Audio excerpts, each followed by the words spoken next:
শিল্পীকে শ্রদ্ধা। আর আমাদের সবার প্রিয়ারে, আমাদের সবাই ভালোবাসায় আশীর্বাদে ওই মানুষটা সারা জীবন আমাদের মধ্যে থাকবে, আমাদের মধ্যেই থাকবে। দেখি কি হয়। আরো বিভাগ দাও।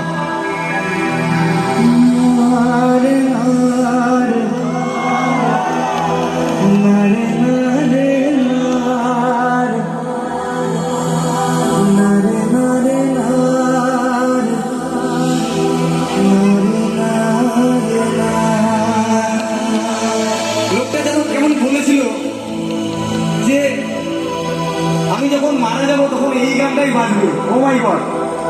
আর পুরো আসাম দেখিয়ে দিল যে একটা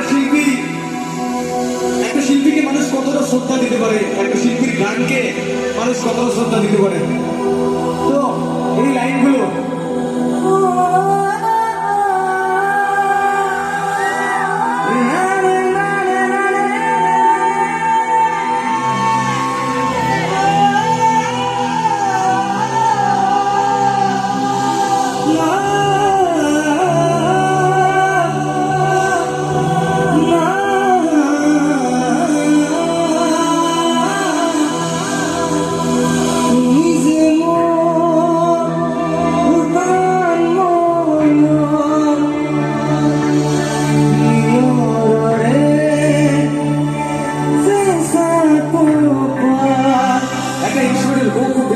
গুরু কম